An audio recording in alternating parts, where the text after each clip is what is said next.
BDS, a little movement called Boycott, Divestment, and Sanctions. The BDS movement is causing large amounts of controversies throughout the United States.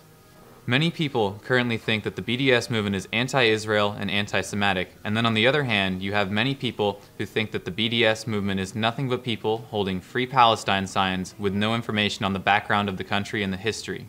This movement has divided many people solely based on their opinions of Israel and America's foreign policy. There's so much more than meets the eye with this issue that it could be argued for hours, even days. Now, to start off, the history of the country, state, whatever you'd like to call it. 1947 to 48. European Jews are in a time of extreme struggle. The events of the Holocaust have just happened. People are strewn out all across Europe, nowhere to go. The United Nations proposed a plan to move European Jews into a small nation known as Palestine. In May of 1948, Israel signs what's currently known as the Israeli Declaration of Independence, which gives them a homeland within the country of Palestine. Signing this document immediately voided British mandate. The very next day, Syria, Egypt, Jordan, and Iraq attacked the land that was given to Israel under the mandate. They were followed very closely by Lebanese troops immediately after. This event is what was known as the Arab-Israeli War of 1948. The war lasted for 9 months and 10 days, eventually resulting in an Israeli victory. This also resulted in Israel annexing land past the Given Partition Agreement signed by the UN in 1948. 1950. Come the year 1950, between 700,000 and 750,000 refugees were moved from their homes, either by fear or forcibly removed by the Israeli military and government. They were not allowed to re-enter that area, and those who attempted to were met with deadly force. 1950 through 1967. Many attacks are launched on the Israeli government by Palestinian militants backed by the Egyptian armed forces.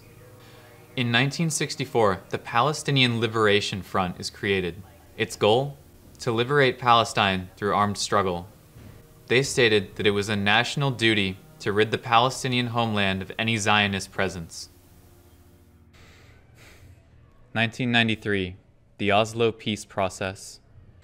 In Oslo, Norway, secretive strives were made with the PLO and the Israeli government to find a solution that would end the bloodshed and was agreeable to both parties. The PLO attempted to negotiate a two-party system, unsuccessfully.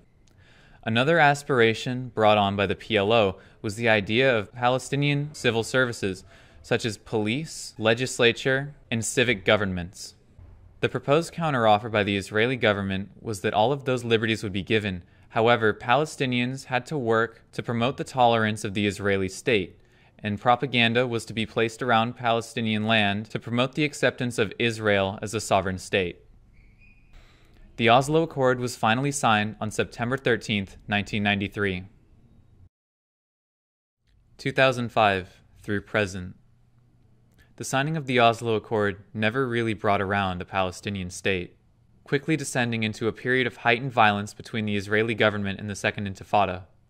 This violence continues to this very day.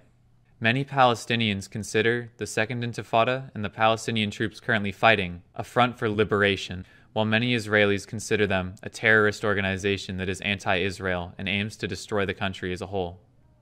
It was in an attempt to stop this terrorism that the Israeli government erected a 708-kilometer wall around the Gaza border.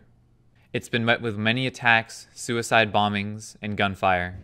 Since 2003, the rates of attack on the Gaza wall have severely decreased. By the Palestinians, it's seen as a wall of apartheid. To Israelis and the Israeli government, it's seen as a wall to keep out